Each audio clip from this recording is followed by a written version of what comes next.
Bon, bah John Jones est trop fort, et là c'était vraiment du John Jones à l'ancienne qu'on a eu comme quand il était dans son run en moins de 93 kilos, où il faisait ce qu'il veut avec ses adversaires.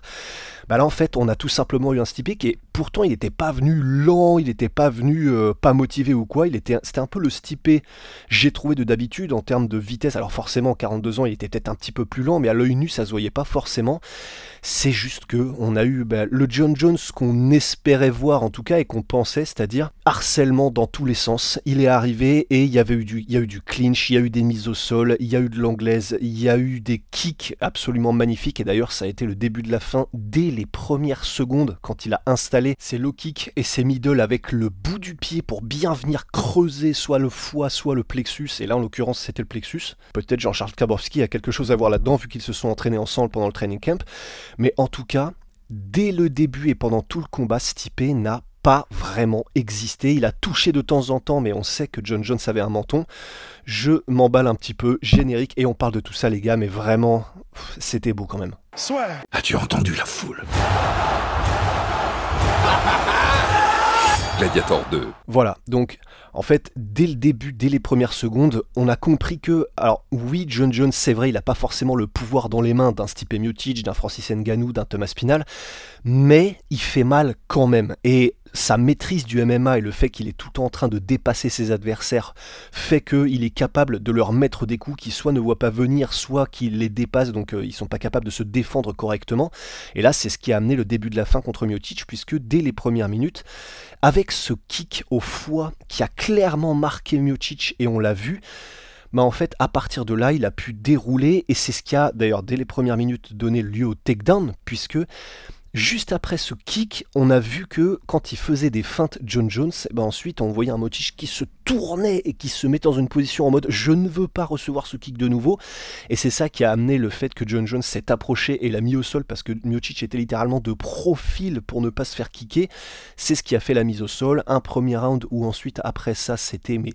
coup de coude de l'enfer sur coup de coude de l'enfer, un ground and pound monstrueux. C'est juste que Stipe Miocic est froid comme la mort et dur comme la glace, donc il n'a pas eu l'air d'être très très marqué. Mais enfin, au-delà de ça fait mal, c'est deux, ça a probablement fait douter encore plus Miocic pour la suite. Parce que sur les rounds 2 et 3, bah, c'était simplement un John Jones qui déroule, il met la pression méthodiquement, il continue avec ses kicks, il continue avec son anglaise, il continue avec ses coudes, il continue avec, même quand il le chopait en clinch, avec des gros genoux qui vont bien. Et à la fin des fins, bah, ça fait un John Jones qui met un coup de pied retourné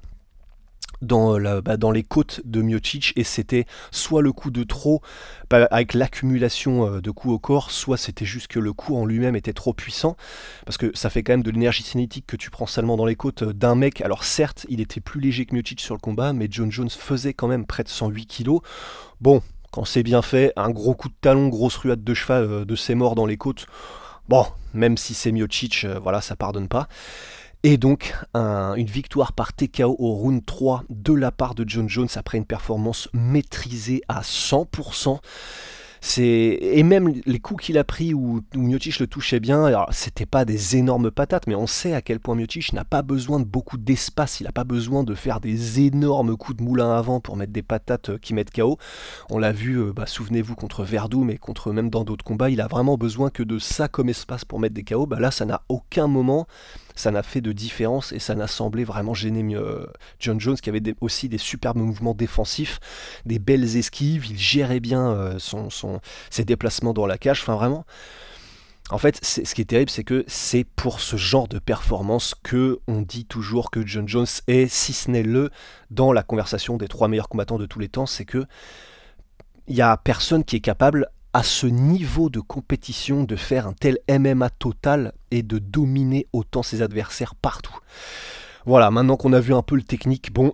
l'avantage, c'est que même si on a bien vu le schnappant, il n'a pas voulu prononcer le nom de Thomas Spinal, parce qu'on sentait bien que Joe Rogan, quand il l'interviewait, il avait dans l'oreillette des gars qui lui disaient « Fais-lui s'il te plaît, fais-lui faire une promo pour Thomas Spinal pour le combat machin ». John Jones malheureusement est trop intelligent pour ça, donc il n'a pas prononcé le nom de Thomas Spinal, il a juste dit « Bon les gars, c'est pas ma retraite, et il suffira qu'on négocie bien et qu'on se mette à la table là où on fait pleuvoir le bif avec Dana White, Hunter Campbell, et si l'argent est sur la table, alors on va s'amuser grosso modo. » Donc ça c'est déjà bien, après nous avoir fait devenir fous, mais fous,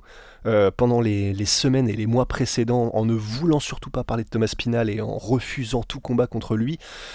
Bon, même s'il n'a pas prononcé son blaze, en tout cas il a dit « je reste disponible et je suis là ». Donc c'est tout ce qu'il nous fallait. Et puis Stipe Miocic, lui, de son côté, il n'a pas eu d'excuses, il était juste en mode « voilà, il m'a eu, il était meilleur combattant, et puis grosso modo il l'a pas dit, j'ai pas pu faire grand chose, mais c'est un peu ce qui ressortait de tout ça. Il a dit qu'il prenait sa retraite, c'était sûr, et vu comme il l'a dit, bon je pense qu'il n'y avait pas de doute, c'était, il n'y a pas eu de temps de pause, de temps de, je sais pas, non c'était, bon les gars, je m'en vais, c'est bon, ça va. Bon, on espère qu'il ait pu avoir un dernier énorme jour de paye pour ça, mais voilà, en fait, maintenant, il ne reste que Thomas Spinal, et l'avantage, c'est que normalement, si on en croit les mots de Dana White, de toute façon, il n'y a que ce combat-là, et Dana White, de toute façon, l'a dit, s'il veut combattre Alex Pereira par la suite, il faudra qu'il passe par Thomas Spinal. Donc voilà, on en est là pour John Jones, performance absolument magnifique. Et puis que dire pour le reste, en quelques mots, on a eu donc, pour le reste de la carte en tout cas, on a eu un Oliveira un peu plus intelligent que d'habitude, un peu moins chien fou. Il a quand même pris des énormes patates de forain, et notamment dans le dernier round où il nous a encore fait peur, mais sur 5 rounds, performance maîtrisée aussi de sa part, il a mis au sol à chaque fois assez facilement Michael Chandler, il l'a dominé sans jamais réussir à réellement le soumettre ou le mettre en gros danger, ça y est c'est la fin, donc très bien défendu de la part de Chandler qui est revenu magnifiquement au 5e et dernier round et qui a fait vibrer un peu toute la salle avec une quinzaine de coups derrière la tête que je ne comprends toujours pas pourquoi l'arbitre n'a pas un peu arrêté la série de coups de l'enfer en mode coup du lapin, mais en tout cas voilà, c'était un beau combat, un combat maîtrisé, intelligent de la part d'Oliveira qui devrait donc avoir le prochain title shot normalement contre Islam Makhachev. Et enfin s'il gagne contre Tsarukyan, et puis voilà, et puis Bonical, performance immonde. Le problème c'est que je crois qu'il est trop intelligent pour son propre bien, dans le sens où il ne veut prendre aucun risque, mais aucun risque du tout. Donc il s'est fait huer, mais huer salement par New York, alors qu'il est, il est américain, mais on sent qu'il a les facilités, on sent qu'il peut s'il veut, mais visiblement il ne veut pas faire de combat spectaculaire où il prend de risques, et ça pourrait bien lui jouer des tours quand même de... parce que c'est chiant quoi, et c'est parce que les gens veulent voir, et en plus comme il n'est pas spécialement excitant au micro, il a beau être américain, beau gosse et champion de lutte, à voir si véritablement l'UFC... aime ça ou pas. Là on n'a pas encore passé, là on vient juste de faire le combat, enfin Miocic et Jones, donc on n'a pas eu les conférences de presse de Dana White, John Jones, etc. Je suis curieux de savoir ce que Dana White dira de Bonical, et donc du reste forcément de la carte, puisque donc maintenant tout va être question de bif, tout va être question de combien de billets on peut allonger pour avoir John Jones à la table. Mais voilà, au moins en fait on est heureux parce qu'au moins on sait que donc ça n'est pas mort et qu'il n'y a plus de non je sais pas, non machin, et je ne veux pas, j'arrête, la retraite, et en fait on sait que derrière les fagots et derrière les rideaux il y a des négociations. Voilà, là c'est clair, c'est juste allonger l'oseille. Voilà. Shout out à MyProtein comme d'habitude, il y a sûrement des bails de moins 30%, peut-être même 35% avec le code de la sueur, et puis Oli. Moins 5 € sur la première commande et moins 10%, je sais plus les gars, mais au lit. Voilà. Merci, prenez soin de vous, à la prochaine. Ciao.